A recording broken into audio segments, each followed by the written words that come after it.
aqueles que nos visitam, confiem que este livro que temos nas mãos é a palavra de Deus, é inspirada por Deus, que moveu homens para escrever a sua palavra.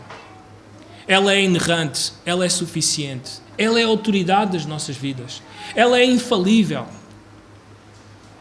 Bem, nós queremos exaltar neste mês a gloriosa, eterna palavra de Deus. Nós acreditamos que este livro que temos nas mãos é a decisão de Deus de revelar-se a nós, ao seu povo, ao mundo, ao homem. Deus só pode ser encontrado através da revelação de si mesmo. E isso nós encontramos aqui nas Escrituras. O apóstolo Paulo, na sua carta aos Romanos, se nós lêssemos o primeiro capítulo de Romanos, ele mostra-nos que Deus decidiu revelar-se à humanidade por meio da sua criação. A sua criação, também o Salmo 19, desde o versículo 1 até o versículo 6, nos mostra essa realidade. Deus pode ser percebido por causa da glória que é manifestada na criação. Assim, através da sua criação, eu e tu podemos ver o seu eterno poder, a sua divindade ou a sua existência. Nós podemos ver quem Deus é, de alguma forma, através da criação, mas nós não podemos chegar ao conhecimento pleno, nós não podemos chegar a um relacionamento pessoal com Deus por meio da criação. Isso só é possível através deste livro, através das Escrituras, da Palavra de Deus. Notem, o próprio Senhor Jesus Cristo manifestou esta realidade. Vamos até ao livro de João, está bem? E talvez aqueles que não têm Bíblias podem seguir aqui na tela. No Evangelho de João, o Senhor Jesus Cristo manifestou esta verdade.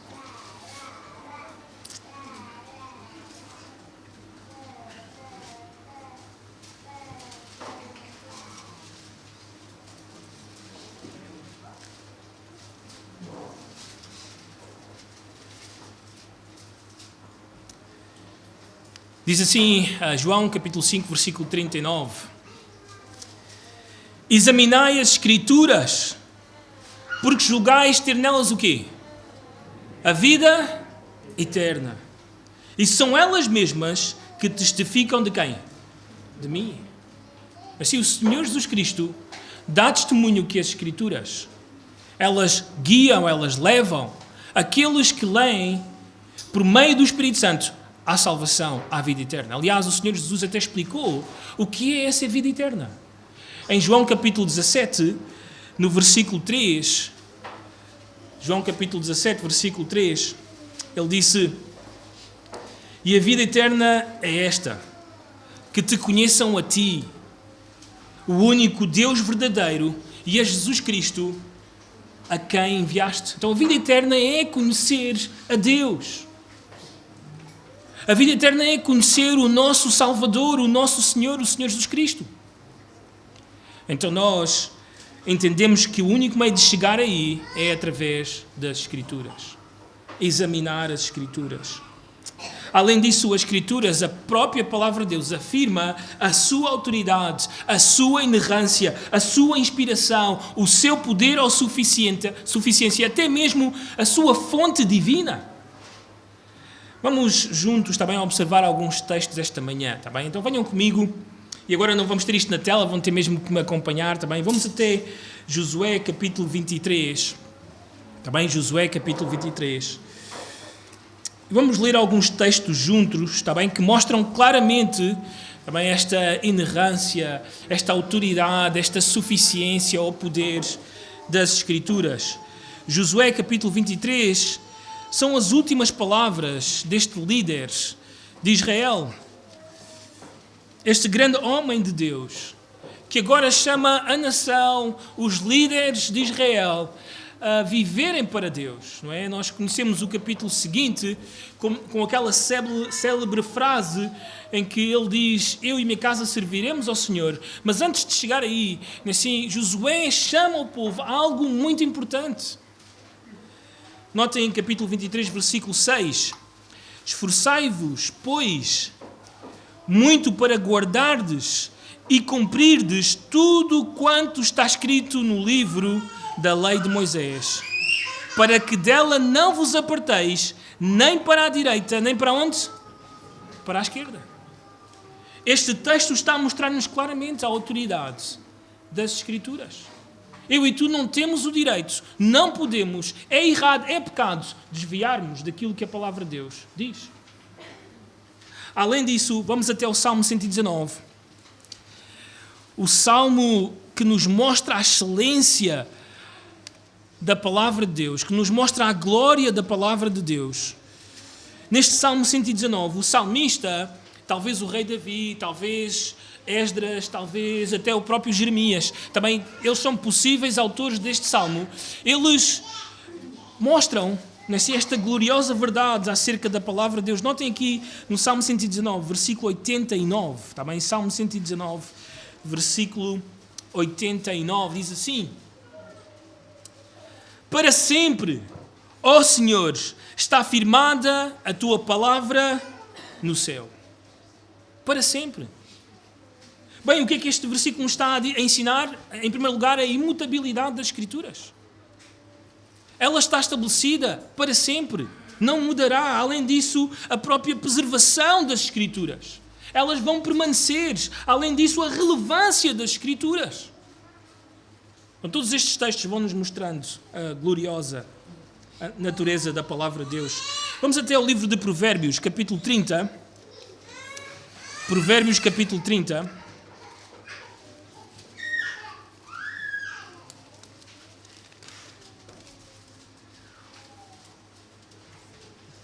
Versículo 5 e versículo 6, está bem? Provérbios 30, versículo 5 e 6.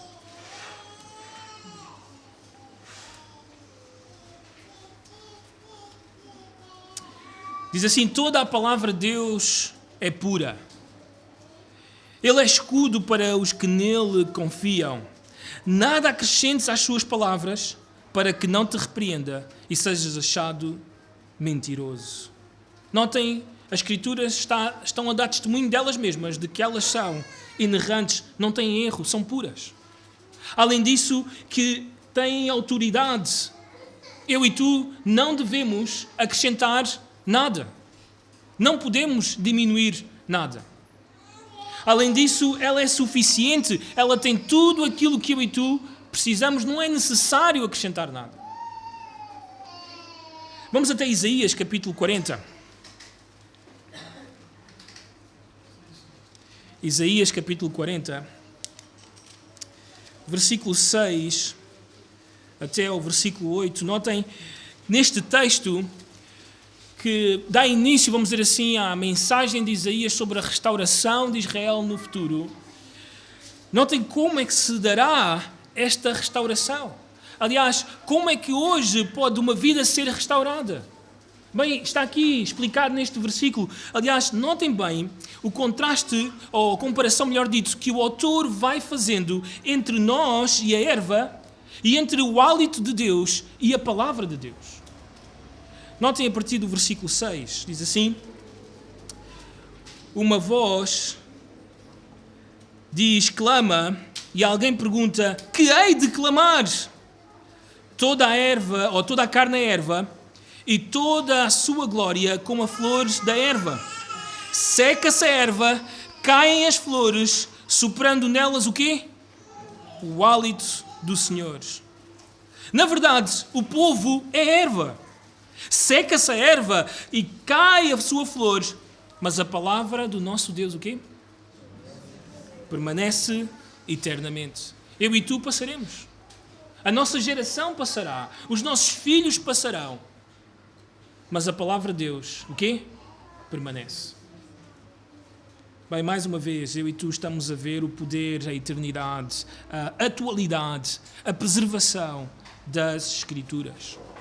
Notem o testemunho do Senhor Jesus. Vamos até Mateus capítulo 5. Mateus capítulo 5.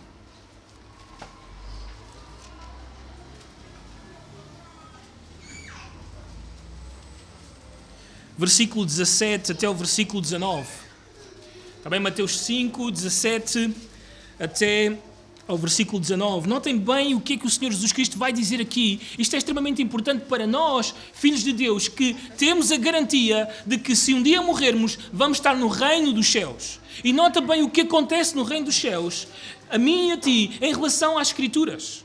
O texto diz assim: não penseis que vim revogar a lei ou os profetas. Não vim para revogar, vim para cumprir. Porque em verdade vos digo, até que o céu e a terra passem, nem um i ou um til jamais passará da lei, até que tudo se cumpra. Aquele, pois, que violar um destes mandamentos, posto que dos menores, e assim ensinar aos homens, notem bem, será considerado mínimo no reino dos céus. Porém, ou aquele, porém, que os observar e ensinar, esse será considerado grande no reino dos céus. Tu nota, o Senhor tem como sua prerrogativa no céu recompensar aqueles que valorizaram a palavra de Deus aqui na terra. Dar um lugar de destaque àqueles que ouvem a palavra de Deus e observam a palavra de Deus e cumprem a palavra de Deus. A palavra de Deus é relevante. É o maior tesouro que podes ter na tua vida. Vamos até ao Evangelho de Lucas. E este texto gostaria de dedicar às nossas grávidas. Como já observaram, a nossa igreja tem muitas crianças, não é? Aqueles que nos visitam hoje. Por isso, todo este ruído de fundo, nós já estamos habituados. Sabemos que aqueles que vêm pela primeira vez ficam um bocado: o que é que se passa aqui? Mas é normal, está bem? Mas notem o que é que vai acontecer, está bem? Com aquelas que estiverem grávidas nos últimos dias. Notem Lucas capítulo 21. Isto não é para desmotivar gravidez, hein? Lucas capítulo 21, versículo 21 diz assim: então os que estiverem na Judeia fujam para os montes. Os que se encontrarem dentro da cidade retirem-se, e os que estiverem nos campos não entrem nela, porque estes dias são de vingança. E notem bem, para se quê? Cumprir tudo o que está o quê? Escrito. Ai das que estiverem grávidas e das que amamentarem naqueles dias, porque haverá grande aflição na terra e ira contra este povo. Obrigado. Então nós vemos claramente, assim, que a palavra de Deus, tudo o que está escrito, vai ser o quê? Cumprido. E nós sabemos isso porque tudo o que já foi escrito antes cumpriu-se. E há uma certeza do que ainda virá. Então nós vemos a veracidade, a infalibilidade e a suficiência das Escrituras. Por último, vamos até 1 Tessalonicenses capítulo 2. E sabem, este texto que vamos ler é a oração dos pastores aqui da Igreja Batista em Miratejo. É o que nós oramos por vocês, é o nosso desejo para convosco. Também 1 Tessalonicenses capítulo 2, versículo 13. Também 1 Tessalonicenses capítulo 2, versículo 13, diz assim: outra razão ainda temos nós para incessantemente dar graças a Deus. Isto é uma oração do apóstolo Paulo. É que, tendo vós recebido a palavra que de nós ouvistes, que é de Deus, acolhestes não como palavra de homens, e sim como em verdade é a palavra de Deus, a qual com efeito está operando eficazmente em vós, os que credes. Então a nossa oração é que à medida que vocês ouvem sermão atrás de sermão, aconselhamento atrás de aconselhamento, discipulado atrás de discipulado, conversas atrás de conversas, onde as Escrituras são trazidas, eu e tu possamos crer que isto é a palavra de Deus. É Deus quem está a falar. É a sua voz. Estes irmãos acreditavam na inspiração, no poder e na suficiência das Escrituras. Na Bíblia, que é a palavra de Deus, eu e tu temos tudo o que é necessário saber sobre Deus. Porque Ele mesmo resolveu revelar-se e mostrar tudo o que devemos saber sobre o seu ser, sobre os seus atributos, sobre o seu caráter, sobre a sua grandeza, a sua majestade, poder e glória. E tudo quanto deveríamos saber sobre a criação sobre nós, os homens, nosso relacionamento original com Ele, a nossa queda em Adão, a realidade do pecado, a ruptura humanamente irreparável que se estabeleceu entre nós e Ele, a salvação que Ele prometeu desde Gênesis por meio de um Redentor, de um Salvador, a sua aliança com o povo que Ele escolheu para si, a vinda do Cordeiro Santo, o Verbo eterno de Deus que se fez homem, que viveu entre nós, padeceu, morreu e ressuscitou e ascendeu aos céus, está assentado à direita de Deus Pai e voltará para julgar vivos e mortos, o Evangelho, o nascimento da Igreja, a disseminação da fé apostólica, enfim, todas estas coisas que importam para a salvação do homem. A sua nutrição, o crescimento espiritual, o cultivo da nossa santidade, a comunhão uns com os outros, o ensino da palavra de Deus, a edificação da Igreja, tudo nós podemos encontrar neste livro. Não precisamos de nada mais a não ser a palavra de Deus. Sabem, arrisco-me a dizer, com toda a certeza, que se nós, em algum momento, estivemos mal na nossa vida, foi porque abandonamos a suficiência das Escrituras. Foi porque abandonamos a leitura, o estudo, a meditação da palavra de Deus. É por isso que nós afirmamos, porque a própria Bíblia afirma, que ela é suficiente. Este é o tema desta manhã, está bem? Isto foi só a introdução, está bem? Este vai ser o nosso tema, está bem? A suficiência das Escrituras. Agora, não sei se já repararam, nós, durante este mês, estamos a fazer uma espécie de 2 sessões, está bem? Esta seria a primeira parte, está bem? E nós vamos falar aqui, vamos ver se há tempo para falar sobre 2 pontos, também sobre a suficiência. E depois, no culto das 11 horas, nós vamos então terminar também os últimos 2 pontos sobre a suficiência das Escrituras. Então, estes são os 4 pontos que eu gostaria de ver convosco esta manhã, está bem? Notem comigo. Em primeiro lugar, o nosso objetivo é ver a definição da suficiência das Escrituras, está bem? Nós precisamos definir o que é isso, o que é que significa a suficiência das Escrituras.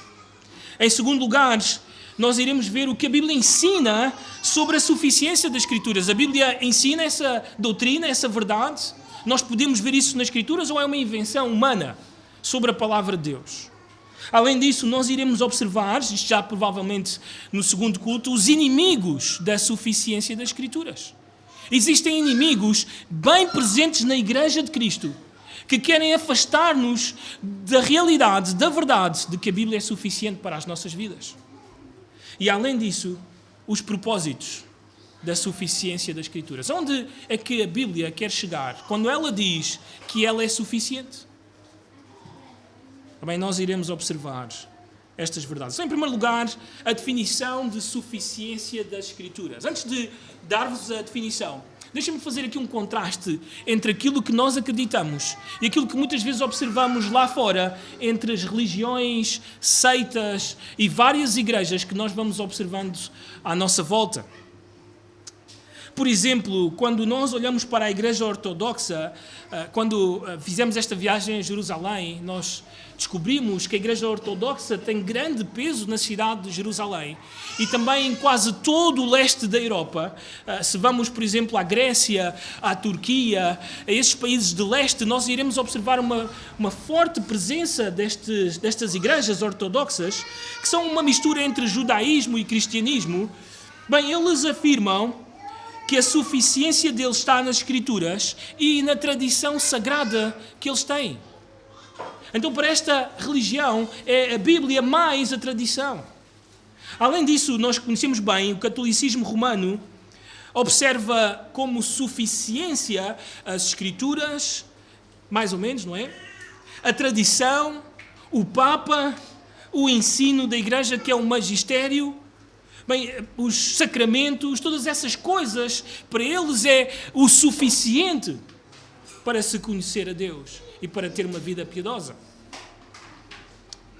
Bem, os testemunhas de Jeová têm as Escrituras e esta famosa revista que eles sempre têm na mão, não têm as Escrituras, mas sempre têm esta revista que se chama A Sentinela. A Sentinela, se vocês não sabem, é, na verdade, aquilo que esta cúpula dos testemunhas de Jeová recebem diretamente de Deus, uma revelação direta de Deus, para os homens. Então, para eles, a revista Sentinela é literalmente também inspirada por Deus. Está ao nível das Escrituras. Além disso, também nós observamos nos adventistas esta mesma realidade. Para eles, as Escrituras mais o ensino dos seus fundadores. Aliás, os adventistas acreditam que os escritos de Ellen White, que é a fundadora deste movimento, juntamente com o seu marido, elas acreditam que estes escritos são inspirados por Deus. Deus revelou-se a ela. No movimento carismático que domina muito do mundo evangélico dos nossos dias, e mais recentemente também chamado de neocarismático, são as Escrituras e a suposta contínua revelação direta do Espírito Santo. Então, se vocês observarem, aquilo que vai distinguir a nossa igreja, aquilo que nós acreditamos, em relação a todos estes movimentos, é que nós acreditamos que a única coisa que precisamos, que é necessário, que é suficiente, é somente a Bíblia. E esta manhã quero provar-te porquê. Bem, nós gritamos como os reformadores, só a Escritura, somente a Bíblia. Bem, quando falamos de suficiência, o que estamos a dizer é que a Bíblia é o único e suficiente padrão pelo qual cada afirmação da verdade deve ser testada para que não haja outra autoridade igual ou além das Escrituras. Também a Bíblia é o filtro de tudo aquilo que é dito. Aliás, vocês que estão aí sentados deviam ser como os bereanos. A cada palavra do apóstolo Paulo, eles abriam as Escrituras e viam se realmente as coisas eram assim ou não. Então a Bíblia é um meio pelo qual eu e tu podemos descobrir se aquilo que está a ser dito é ou não verdade. Todos os pastores dos nossos dias, todos os credos, todas as confissões, declarações de fé, associações, concílios, organizações estão sujeitas ao escrutínio da palavra de Deus, e não o contrário.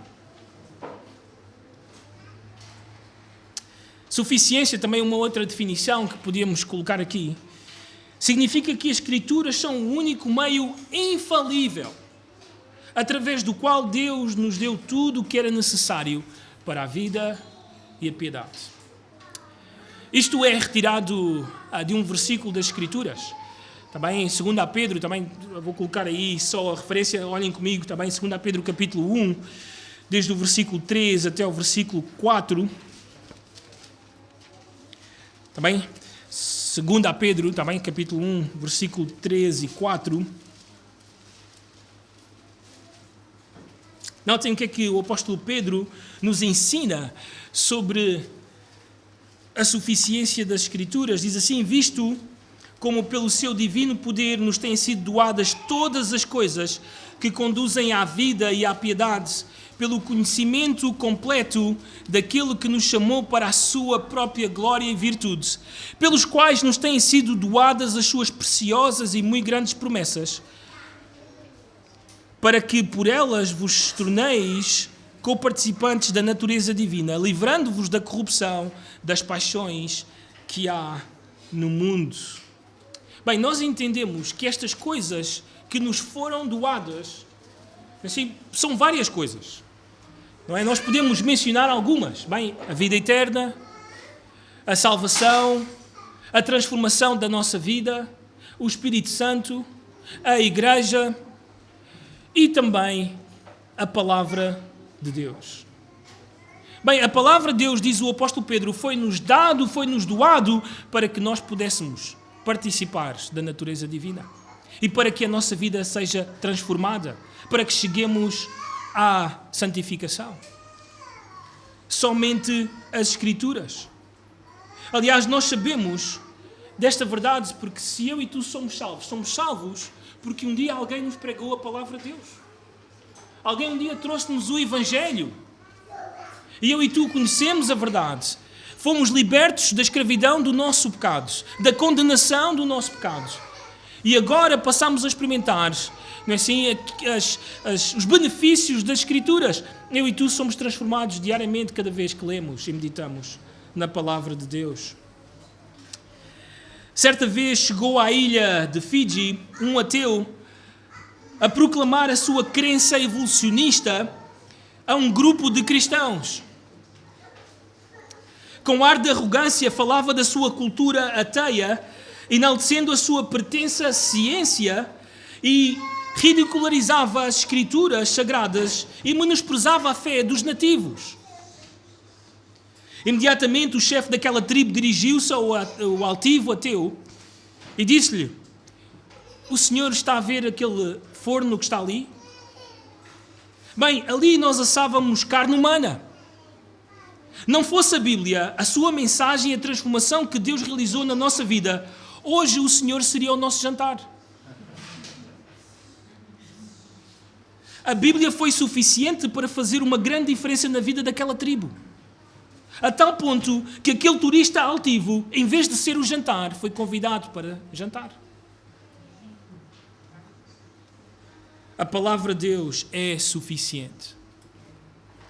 Esta é a definição da suficiência das Escrituras. Nela, eu e tu temos tudo o que é necessário para a nossa vida, para o nosso comportamento, para conhecer a vida eterna e para a piedade, a nossa devoção a Deus, para glorificar a Deus.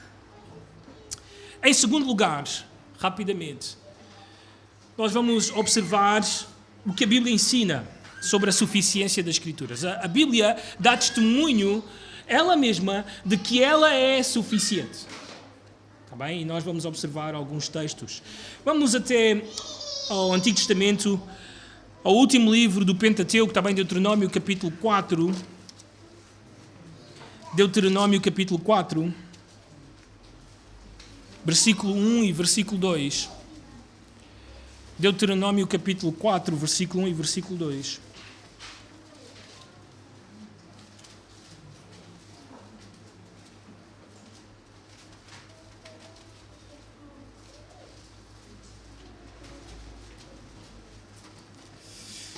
Diz assim, notem bem este texto, que se vai repetir várias vezes ao longo das Escrituras, está bem? Diz assim em Deuteronômio capítulo 4, versículo 1 e 2, agora, pois, ó Israel, ouve os estatutos e os juízos que eu vos ensino para os cumprirdes, para que vivais e entreis e possuais a terra que o Senhor, Deus de vossos pais, vos dá. Nada acrescentareis à palavra que vos mando, nem diminuireis dela, para que guardeis os mandamentos do Senhor, vosso Deus, que eu vos mando. Bem, o que é que Moisés está a dizer-nos? Que os 5 livros que ele acaba de escrever são suficientes para o povo de Israel, esta nova geração, porque a antiga geração morreu no deserto, esta nova geração poder entrar corretamente na terra prometida e poder viver corretamente para glorificar a Deus na terra prometida. Eles tinham o que era suficiente. Nós podemos dizer literalmente que os primeiros 5 livros da Bíblia eram suficientes para salvar a nação de Israel e para santificar a nação de Israel. Sempre Deus deu o suficiente para que os povos pudessem ser salvos e santificados. Notem ainda no capítulo 12, está bem? Vamos rapidamente ao capítulo 12 deste livro. Deuteronômio capítulo 12.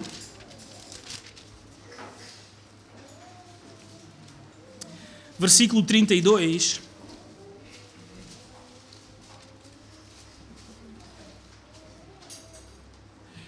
Diz assim: tudo o que eu te ordeno, observarás, nada lhe acrescentarás, nem o quê? Novamente. Porquê que o Senhor está constantemente a repetir estas palavras? Bem, porque quer mostrar-nos que aquilo que está escrito é suficiente. Basta, chega, para mim e para ti. Vamos até o livro de Josué. Logo a seguir a este livro de Deuteronômio, Josué capítulo 1. E notem como se aplica esta verdade na vida de Josué. Nós acabamos de ler, não é assim, este mandamento de não aumentar nem diminuir a palavra de Deus, porque o que está escrito é suficiente. Notem bem que aquilo que estamos a dizer é que não é preciso alguém revelar nada novo, nem é preciso ninguém dizer nada novo, porque já está tudo escrito. É só mencionar o que está escrito, que isso é suficiente. E notem como isto é prático na vida de Josué. No capítulo 1, versículo 7 e versículo 8 diz assim: tão somente ser forte e muito corajoso, para teres o cuidado de fazer segundo toda a lei que o meu servo Moisés te ordenou. Dela não te desvies, nem para a direita nem para a esquerda, para que sejas bem-sucedido por onde quer que andares.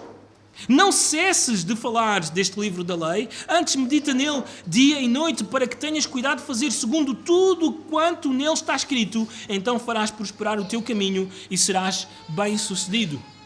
Na próxima semana, quando nós estudarmos hermenêutica, que é a ciência da interpretação das Escrituras, eu e tu iremos observar que este texto não está a falar de como é que eu sou bem-sucedido na minha vida. Está bem? Mas este texto está a ensinar que Josué iria completar a sua missão, o seu objetivo, aquilo que Deus tinha para ele, se ele meditasse na palavra de Deus. E que ele não se desviasse nem para a direita nem para a esquerda, naquilo que estava revelado, naquilo que estava escrito. Vamos até ao Novo Testamento. E no Novo Testamento nós temos também os apóstolos a reivindicarem esta mesma verdade. Está bem? Gálatas capítulo 1. Gálatas capítulo 1.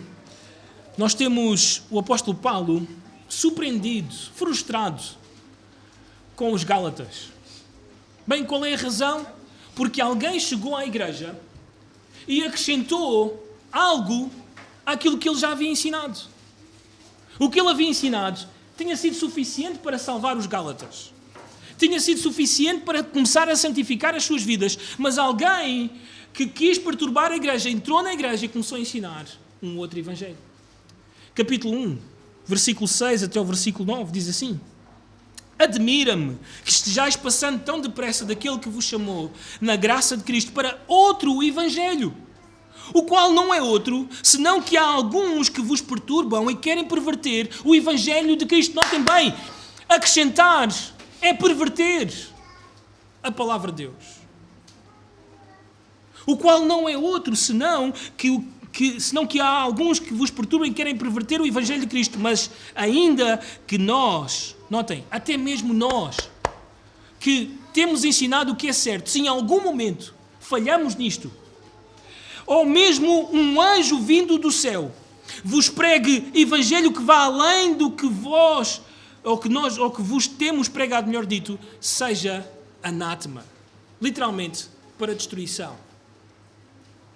Maldito. Assim como já dissemos, e agora repito, se alguém vos prega evangelho que vá além daquele que recebestes, seja anátema. Bem, o que é que estava a acontecer aqui? Era evangelho mais a circuncisão. Era evangelho mais a lei de Moisés.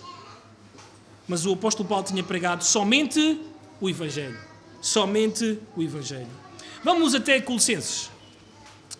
E notem bem aqui na carta aos Colossenses, uma igreja que o apóstolo Paulo não conhece pessoalmente, e também a igreja de Laodiceia, já plantada provavelmente por missionários ou pastores enviados pela igreja de Éfeso, pela Ásia.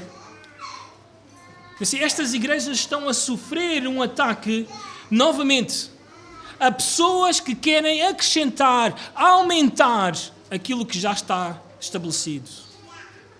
Capítulo 1, versículo 24.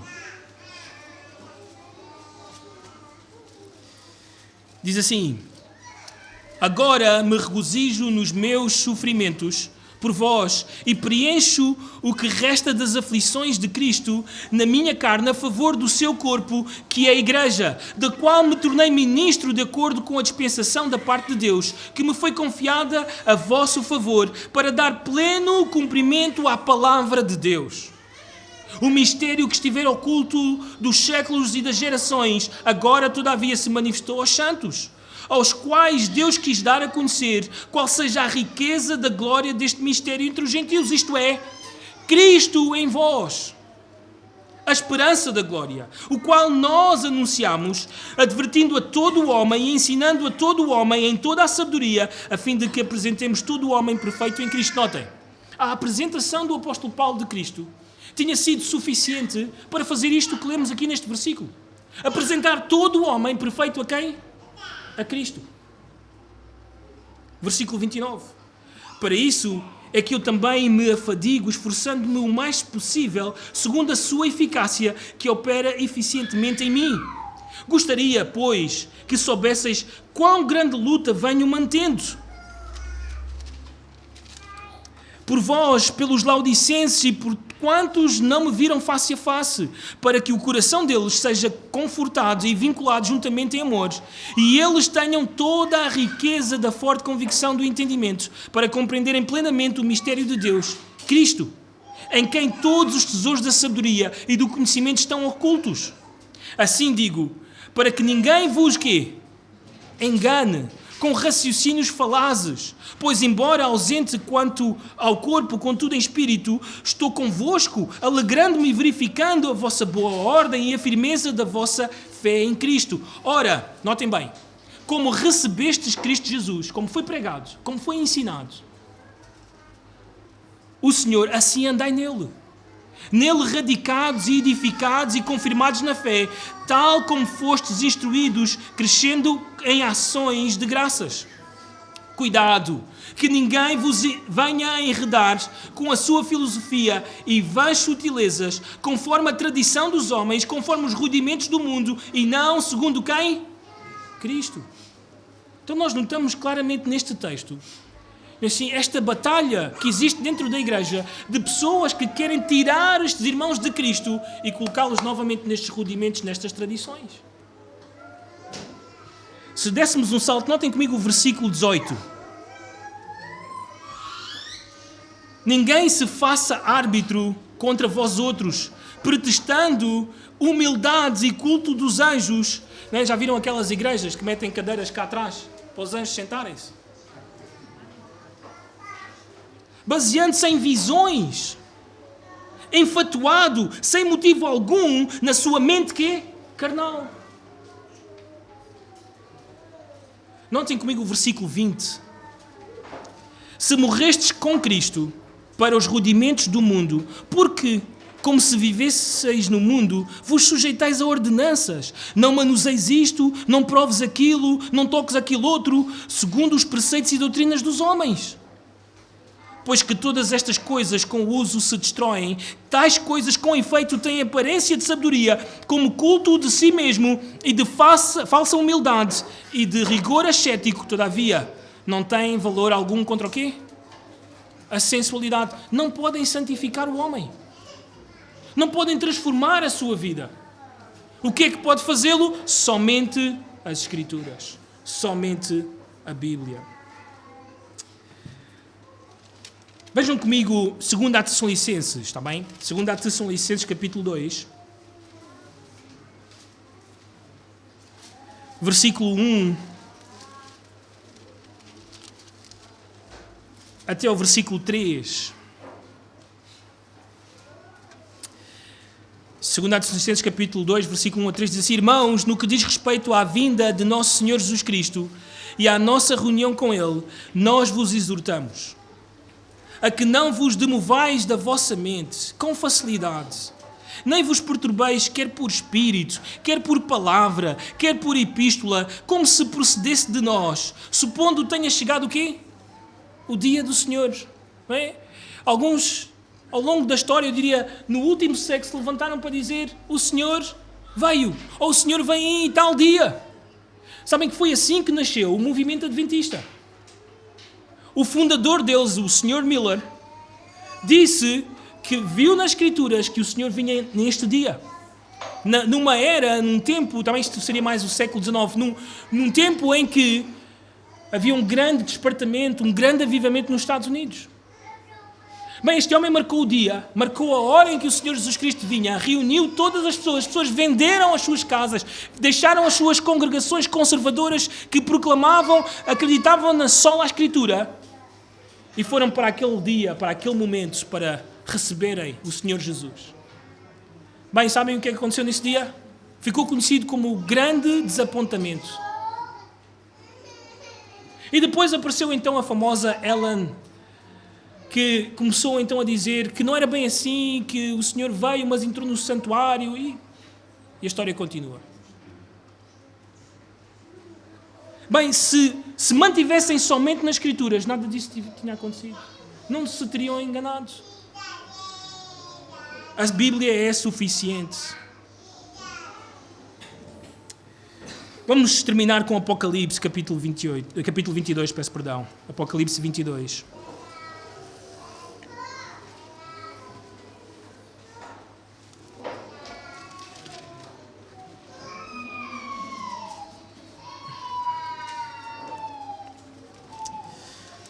E vamos ler o versículo 18 até o versículo 20. Diz assim, notem bem.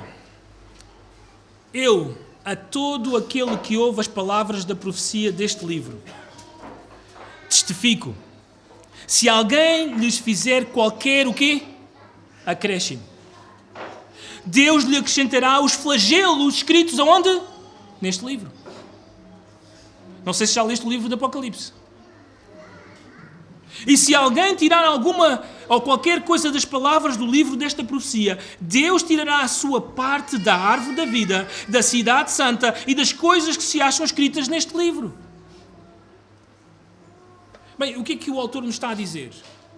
Que se eu e tu acrescentamos alguma coisa ao livro do Apocalipse, o último livro das Escrituras, a última revelação de Deus, por meio dos seus apóstolos, eu e tu iremos sofrer os flagelos deste livro.